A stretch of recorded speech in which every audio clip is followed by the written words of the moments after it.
Good morning.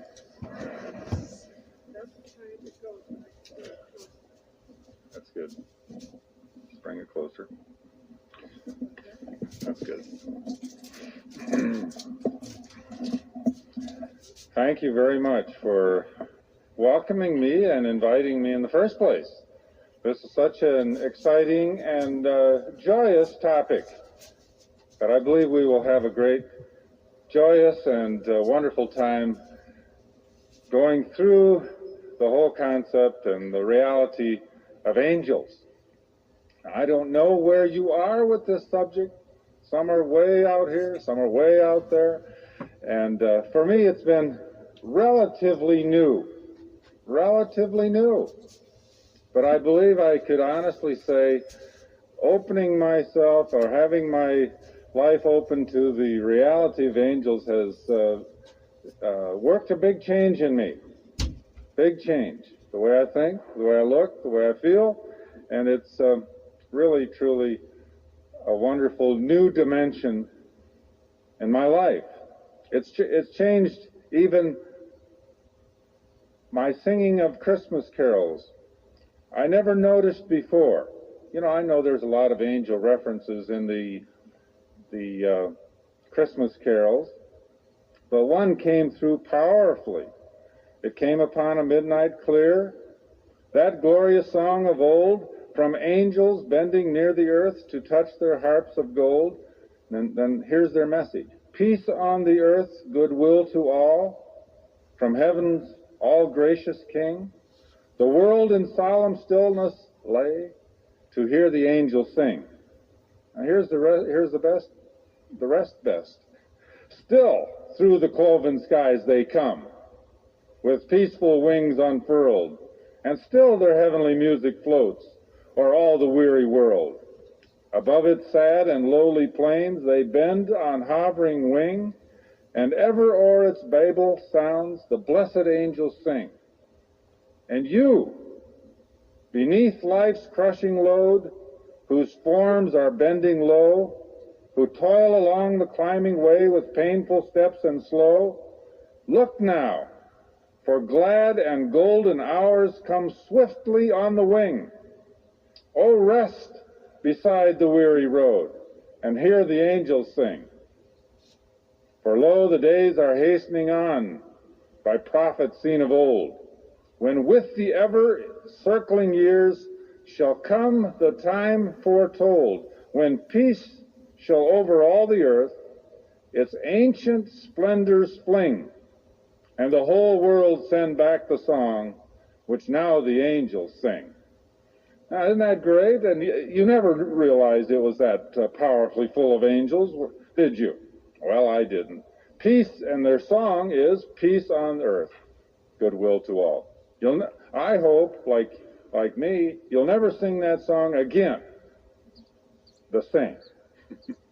That you'll see all these references, because it talks really about life and about the song of angels and the message of angels and the peace on earth that Christ has brought. At the top of your sheet is a memory verse for you. I hope you will memorize it. Very simple. Just challenge yourself with some grade school level work here, because you plant these things in your heart, they stay there. And that beautiful psalm, he will give his angels charge over you to keep you in all your ways, is a really powerfully important and wonderful message to bury, not under too much, but put in your heart for all the tough times that life has a way of handing out. Now, what is my agenda for you in these 6 weeks? Because I do have an agenda, and I don't want it to be a hidden agenda. My hidden agenda is that we all have a great time. But my agenda has 2 dimensions to it. Some of you probably are way beyond the rest of us, beyond me, in angelology. Some of you probably been walking and talking and seeing angels for 40 years. For some of you, it may be new. Well, there's a lot going on about angels in our country today. You go to the bookstore, and there's just tons of books being written about. Go to the gift shops, and there's tons of wonderful little angel items, and big ones and little ones and all sizes. And it's kind of surprising. I think I remember that my opening to this topic happened within this year. And I know this clearly because shortly after last year's earthquake, I trekked down into Northridge. And I saw, there's a woman, an artist, who is setting the little angels around. And she had set a dozen or so angels around the most stricken part of the Northridge earthquake zone. And I remember thinking, how odd. I remember taking some pictures, and if I was taking those pictures today, I would make sure I got some of those little angel figurines in there. At the time, I closed them out. True. They were not important to me. They were eccentric. So something has happened to me, and I'll tell you how it happened a little bit. How it happened. A lot of things have been happening, but I want to first tell you my agenda for you. My agenda is that some of you open your mind, open your hearts, and for this topic and reality of angels to be really come alive. That it becomes something really exciting and wonderful and personal for you. That you will, in a new and fresh way, believe that God actively cares for us, you yourself, your loved ones, your grandchildren, great-grandchildren, that these are really, truly part of God's caring for us. And that you'll open up to that. And it'll be an exciting and wonderful thing. For some, and this is important in this day and age, we have to close our minds a little bit.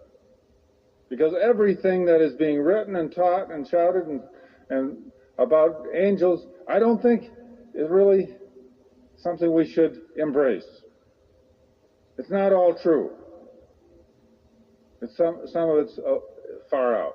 So to be able to open our minds on the one hand, and yet to be discerning, and set some limits and say, well, okay, that's interesting, that's fun, that's nice, but that's a fantasy. It's not biblically verifiable. And that's where we come back in most cases. That it has to be consistent with what the Bible teaches us. So in my conclusion, I hope that for you, through and after and with this series on angels, you will be cheered, excited, comforted in a fresh way, and renewed, and that your vision, your eyes will be open, your heart will be open, as mine has been within the last year. Obviously, when I mark from shortly after the earthquake, I know that I felt so different because of those figurines. How I would feel now. They're still little figurines, but I think I would be excited by them. At the time, it was not. It was sort of weird.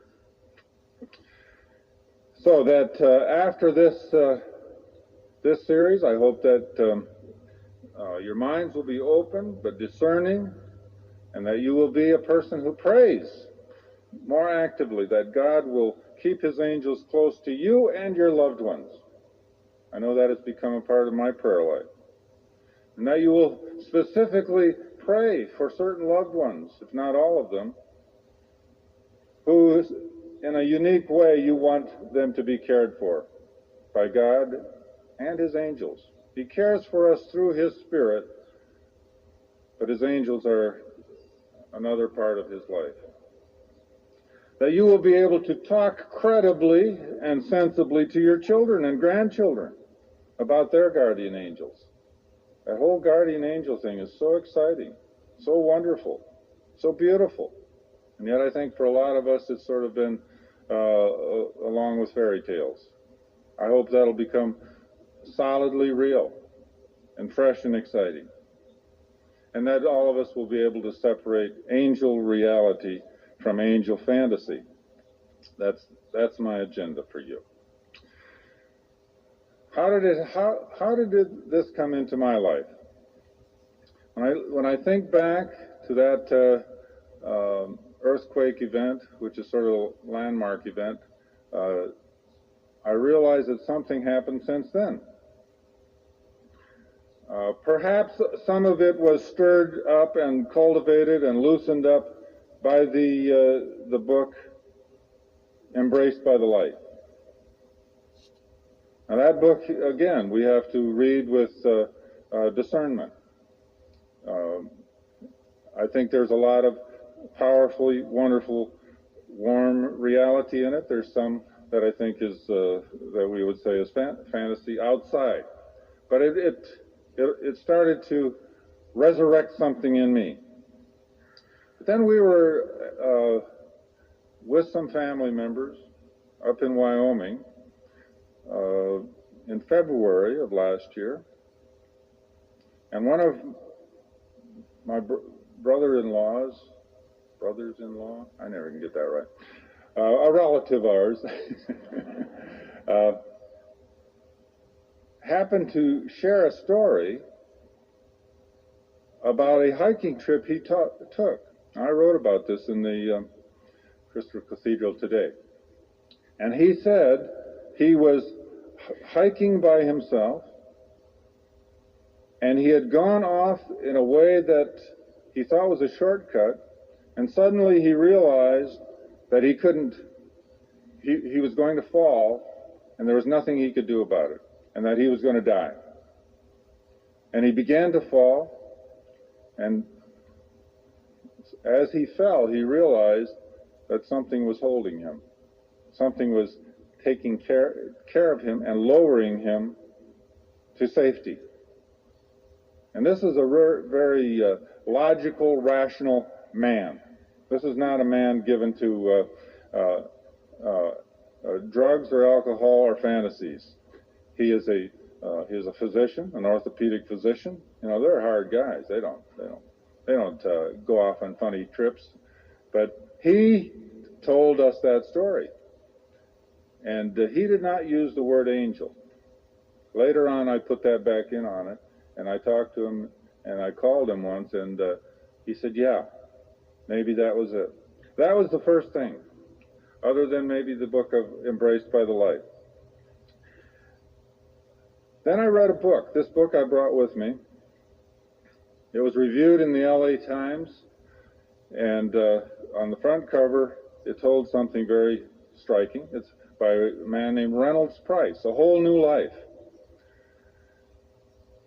In this book, Reynolds Price is a very well-known writer on the East Coast. He's a professor of literature at Duke University. Now, Reynolds Price became aware that he had cancer of the spine one day as he was walking with his friend. His friend said to him, "How come your right foot is slapping against the ground so strangely?" And Reynolds did not notice that, but one thing led to another, and it turned out that he had a cancer of the spine, a tumor growing in his spinal cord, along his spinal cord. And he went in for treatment, and they said, "We can surgically remove most of it, but you will first, here's your prognosis.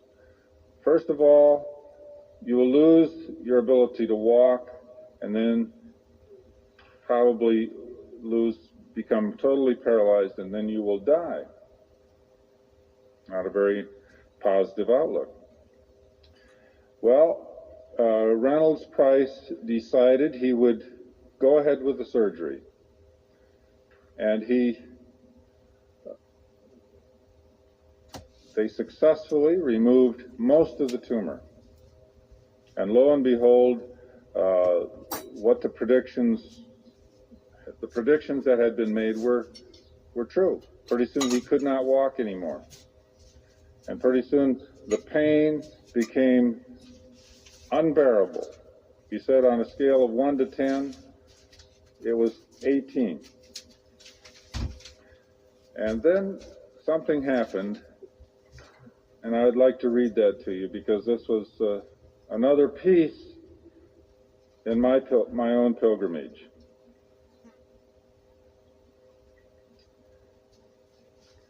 He went home one day very much in pain, and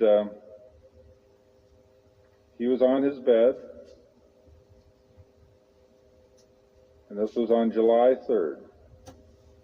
By daylight on July 3rd, morning thoughts of a fifth sobriety were plainly in order. He just got the prognosis that he was going to die. But in the midst of such circular thinking, an actual happening intervened with no trace of warning. He was on his bed, early morning. I was suddenly not propped up in my brass bed, or even contained in my familiar house. By the dim, new, thoroughly credible light that rose around me, it was barely dawn, and I was lying, fully dressed, in modern street clothes, on a slope by a lake I knew at once. It was the Sea of Galilee. Get the picture? Suddenly, that's where he is. In the north of Israel, green Galilee, the scene of Jesus' first teaching and healing. I'd paid the lake a second visit the previous October. A 12-mile-long body of fish-stocked water in beautiful hills of grass, trees, and small family farms. Now listen what happens. Still sleeping around me on the misty ground were a number of men in the tunics and cloaks of first-century Palestine. I soon understood with no sense of surprise that the men were Jesus' 12 disciples, and that he was nearby asleep among them. So I lay on a while in the early chill, looking across the lake to Tiberias, a small low town, and north to the fishing villages of Capernaum and Bethsaida. I saw them as they were in the first century, stone huts with thatch and mud roofs, occasional low towers, the rising smoke of breakfast fires. The early light was a fine mix of tan and rose. It would be a fair day. Then one of the sleeping men woke and stood. I saw it was Jesus, bound toward me. He looked much like the lean Jesus of Flemish paintings, tall and dark, with dark hair, unblemished skin, and a self-possession both natural and imposing. Again, I felt no shock or fear. All this was normal human events. It was utterly clear to my normal eyes and was happening as surely as any event of my previous life. I lay and watched him walk on nearer. Jesus bent and silently beckoned me to follow. I knew to shuck off my trousers and jacket, then my shirt and shorts. Bare, I followed him. He was wearing a twisted white cloth round his loins. Otherwise, he was bare and the color of ivory. We waded out into cool lake water 20 feet from shore till we stood waist deep. I was in my body, but was also watching my body from slightly upward and behind. I could see the purple dye on my back, the long rectangle that boxed my thriving tumor. It's coming back. Jesus silently took up handfuls of water and poured them over my head, till water ran down my puckered scar. Then he spoke once, "Your sins are forgiven," and turned to shore again, done with me. I came on behind him, thinking in standard greedy fashion, it's not my sins I'm worried about.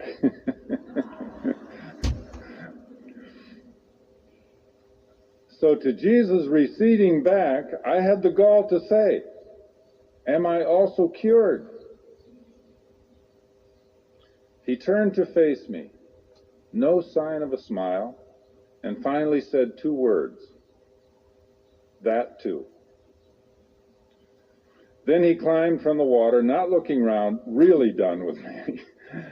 I followed him out, and then with no palpable seam in the texture of time or place, I was home again in my wide bed.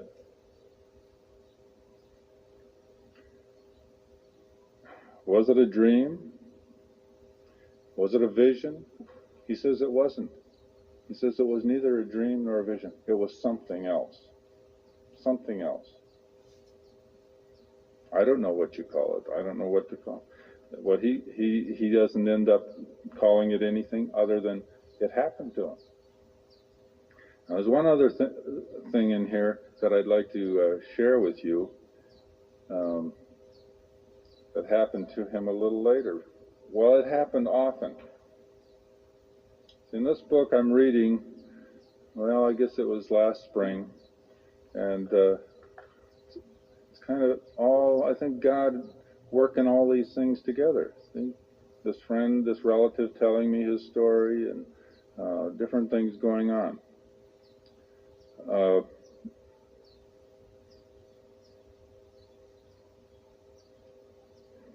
My other means of what felt like prayer in the wake of the vision and my new weakness worked itself out in the pre-dawn hours when I tended to wake long before my friend rose and started breakfast. I'd lie alone in my bed in the dark and sense the presence. This is so haunting and beautiful. I'd sense the presence just to the right in my mind's eye.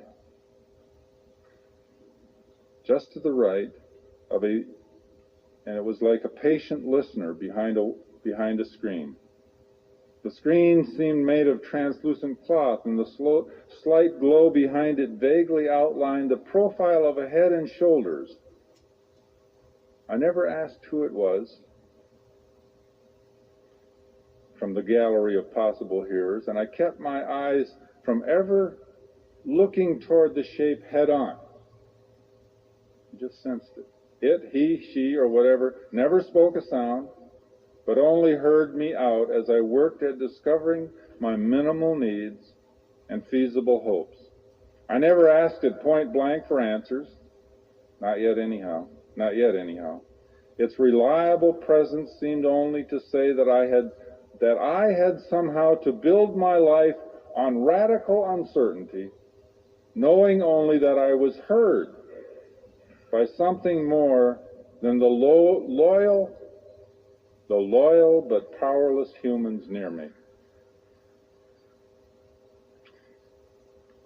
There was one other thing, and I'll just tell you about that was so powerful. The pain got worse after he was told that he was going to, that he was promised to be healed. The pain got worse. And one night he cries out to God. He says, how much more can I take? And again, this is a rational man. He writes plays and all things. He's reporting on his experience. How much more can I take? And he heard this voice. It said, more. And so the pain did get worse and worse. But he's writing this book 10 years later, and so he is today back at his work, writing. He is a professor. He is in a wheelchair. He did not. He did lose his capacity to walk, but he says in this book, during the 10 years when he was fighting this illness, he was more productive. He wrote the best things of his life, and the title of the book is A Whole New Life.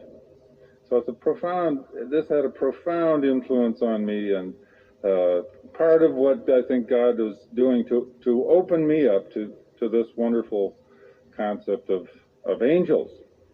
Now, lest we run out of time, I have a few other things to share with you, but the most important thing, I wanted to share with you some living witnesses. So I recruited a few of my friends who have had real experiences. Now, maybe some of you have had some. And I'd like them to share with you what happened to them, and you can take this in and absorb it, think about it. But above all, I beg of you, and I know you will, treat it reverently. Because no matter whether you believe it or not, the experiences of our fellow human beings, our own experiences, are very, very precious. And when people share them, they are one of the reasons that we do not hear much from each other about our spiritual experiences is because in this day and age, but I think it's changing, when you share a very profound experience, people pick it apart. Explain it, people explain them away. People rationalize them and say, well, maybe it was this, maybe it was that. And so when you have a profound and precious experience, it takes a lot of trust to share it with other people, because it's personal and precious and meaningful, and you do not really want people to trample on it.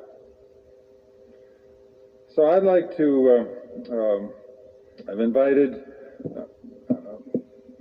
Jerry Hamilton, Sharon Appier, and Denise Gass to talk with you about something that happened within their lives that I believe ties right into this topic in a very wonderful way. Sharon, would you like to be the first living witness and tell your story of what happened? Now, I will let you hold this if you hold it real close to your mouth, because I don't want anybody back there to miss a word. All right, I'll try. Thank you. Can you hear me? Good. My story happened a long time ago when I was a teenager. All of my life I've enjoyed animals. I still like them. I had pets. The only requirement when I was a child in having pets was that I take responsibility and take care of them. So when I was 15 years old and got my first job, I saved up. When I was 16, I bought my first horse, which was my ultimate pet at that time. When I was 17, I had gotten another horse, a larger one. She was a beautiful animal, a big sorrel mare, and I loved to ride her. I had a lot of fun with all of my animals, but especially those two. But she would run away occasionally. And I don't know why. Kids think they're immortal at those ages. For some reason, when I was on a rainy afternoon in between rainstorms, when there was mud every place and the streets were slippery, I decided to go for a bareback ride. With a saddle, at least you have a little more control, but I rode her bareback, and I had a difficulty holding on to her when I was bareback because she was very large. But we were doing just fine until we were riding down South Street, which is Orangethorpe out here, and at that time there weren't many houses. There was a construction going on here and there, and the streets were flooded, and there was mud every place. And something frightened her, and she bolted into a field, and she ran towards a stack of lumber that was about 3 feet high and about 3 feet wide, and there were rolls of wire on the other side. And I could feel her gathering her muscles to jump. I'd never ridden a horse over a jump, with or without a saddle. And I didn't have any idea whether she could do that. She was a large horse, and I'd never seen her jump.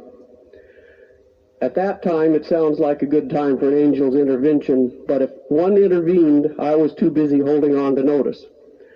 We made the jump, and when her feet were secure in the mud and the slush on the other side, I relaxed for a second, but it was only an instant, and it was one of life's photographic moments when you look around and you see everything, and it's like you remember it.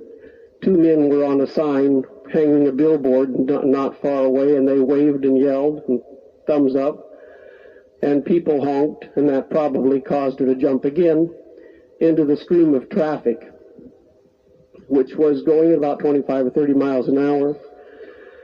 And she jumped in between the cars and took off down the street, and I still had no control over her. I hadn't had a chance really to regain my grip.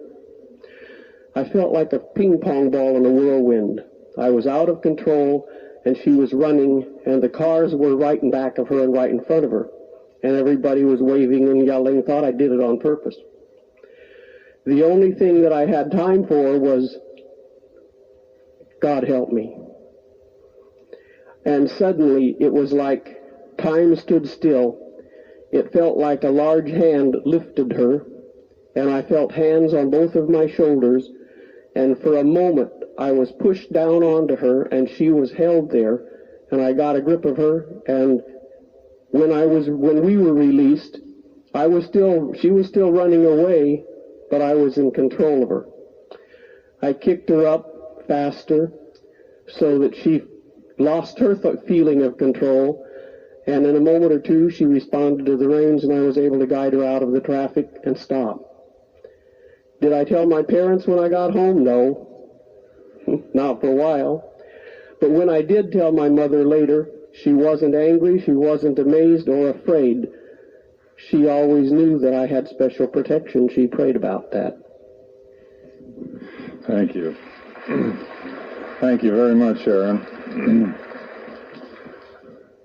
Sharon is one of our New Hope counselors and one of the New Hope trainers. Wonderful part of our church. Denise, would you like to share something that happened in your family? This is Denise Gass. Some of you know her parents, Marie and Lyle Wiegand. And Denise is a therapist, but she pushed all those counselees out for the day to come and share their story with us. Thank you. It's wonderful to be here.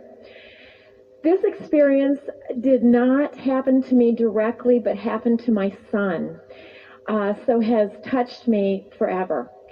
He is now 17. His birthday, ironically, is on Christmas Day, and he was 16. This was last August, and he was driving in our community, Laguna Niguel, Dana Point area. He was going down a hill in our car about 50 miles an hour, and a gentleman, an unlicensed driver, made an illegal left-hand turn right in front of him as he was going down the hill. He knew it was coming, he blared on the horn, and yet he could not avoid the accident. They hit front, then the rear of the car. Brandon's car went airborne. He was in a seatbelt, but he went airborne and landed basically in concrete in bushes, and the car was almost straight up and down. At that point, he heard the fuel leaving the car. He crawled in the back seat, and by that time a passerby had come and assisted him out of the car. He was very calm, even during the entire accident, and at that point, someone handed him a cellular phone, and he said, "I have to call my parents, or they're going to be very upset." I answered the phone, and very calmly he said, "Mom, I've been in an accident." I thought it was a fender bender, and I asked him a few questions, and I said, "We'll be there in a few minutes." When we got there, and there were 2 ambulances, 3 police cars, glass everywhere, and Brandon was in an ambulance at that time. 2 police officers came up to us and both said, "It is a miracle your son is alive." The car was totally demolished. The whole front windshield was all shattered with glass, and no glass came in on him. They said, we have seen much less damage to cars where there have been fatalities, and we cannot explain how your son is alive. He is in the ambulance. We went into the ambulance and saw him. They took him to the hospital for precautionary reasons, and I'll never forget, as I was standing in the room, he said to me, Mom, I knew he was going to hit me, and I knew to relax my head and my neck. And I thought to myself, now that just goes against us naturally. In a situation like this, it's natural for us to tense up.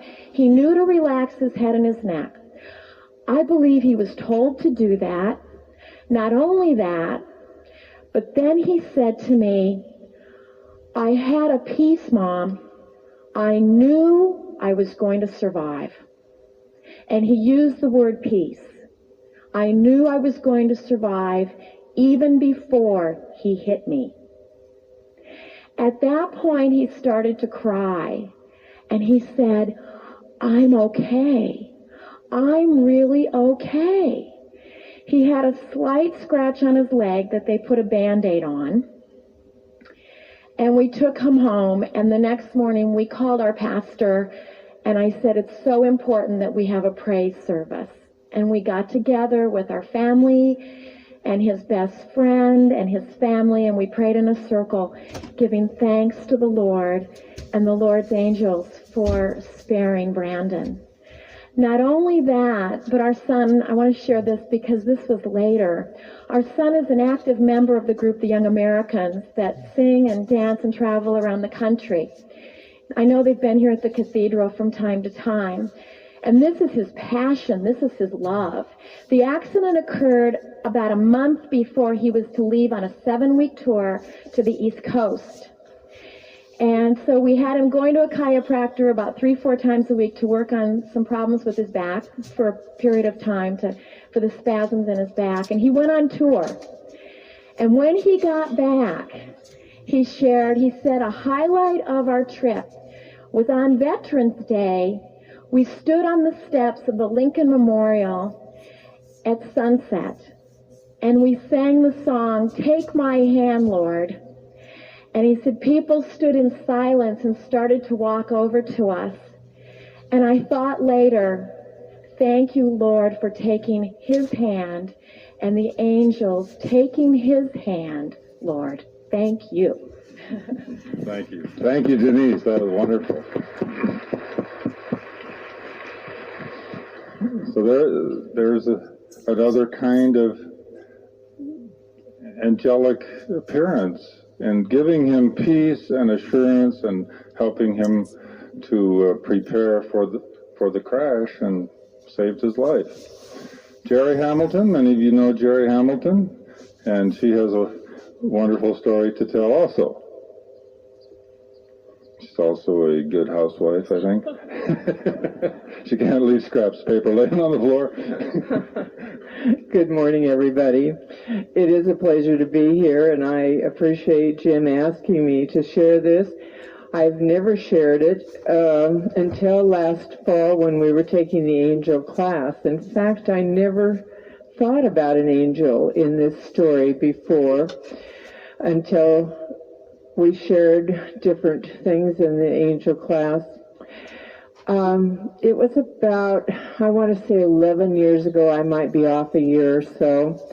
But my husband and I were up camping in Pine Cove, which is about 6 miles above Idlewild. And it was raining. I thought it was a good rain story for you today. And we had been sort of inside, and it was clearing a little bit, and the sun was beginning to shine a little bit, and we came outside, and I went to walk down to visit with these friends of ours who were camped right across from the lodge. And it was a funny thing, because they said, did you hear what happened? And I said, no, what? And they said, well, the rain was so bad that it had taken all the fish in the upper pond and washed them right over the road and down a little path, stream, to the lower pond, and then they had gone all the way down to the gate, which was about a mile down. So Dwayne, the husband of my friend, decided he was going to go down and see what was happening down there. And we were standing visiting with Marie. Now, Marie always liked to camp across from the lodge because she sewed a lot and she always had a sewing machine with her. And this way she could just sit at the sewing machine, see what was going on around the camp, because everything was sort of centered around the lodge. Anyway, it wasn't very long before Dwayne came up the road. He had caught 3 big trout. Well, he hadn't caught them. He just picked them up from the parking lot about a mile down. And, of course, had nothing to string them on, so he strung them on his belt, but he had to hold his pants up as he walked up the road. So he came in and in toward their motorhome and said, "You know, Marie, it could rain again. I better clean these fish." So about that time, Bill and I excused ourselves. We walked about 20 feet to the road and started up the road, which was a slight incline, and we'd gone about 30 feet when all of a sudden we heard this horrible, horrible noise. And what it was lightning had struck a tree right by the Nash's motorhome, had come down the tree, had burnt a hole in the hood of a car parked right next to it, shot at an angle, blew the tire out in the back of that car, and was headed up the street toward Bill and I without our really knowing what had gone on. I was holding Bill's hand, and we were trying to get up to our motorhome as fast as we could. And I just went all of a sudden right into him. Watch it, Jim. And he sort of grabbed me. And at that time, we saw this blue ball go right up. About 30 feet beyond us, it headed over toward the soft shoulder. Because it had been wet and raining, the top of the soil was wet, but underneath was still, of course, dry. And when it exploded, it shot up in the air probably about 6 or 7 feet of just dry dust and powder. And we sort of gasped, and it dawned on me that it was electricity that had hit and burned the tree and come down through the car and up the road. And the time it exploded, about 3 seconds later, people started running out of their motorhomes over to see how we were. There was a lady behind us who had fallen. However, she had fallen only because a limb of the tree had come down and hit her. And it was interesting, about 2 years later, we met her in Soledad, and she was telling of this experience, and my husband said, "Do you know, we were the couple right ahead of you." Anyway, after everybody saw that we were fine, we made it back to our motorhome. Now, we were very shooken up about this, and we stayed for about an hour in our motorhome praising the Lord. I don't know why. I mean, just, I was alive. It could have hit me. And after that, we had a little dinner, and we went on down to the lodge and sort of forgot about it. And it's come back many, many times to me, but never really realizing it. You know how you use your own knowledge?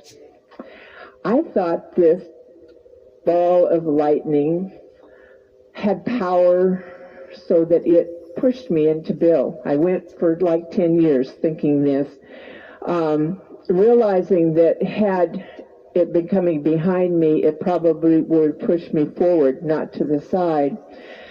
And after a couple of classes with Jim, I realized, and in my own mind and my husband's mind, it's sort of something that's been answered as to why I was pushed into him. I do believe it was a guardian angel that just shoved me out of the way of that ball of lightning. Thank you. Thank you. Thank you. Thank you, Jerry.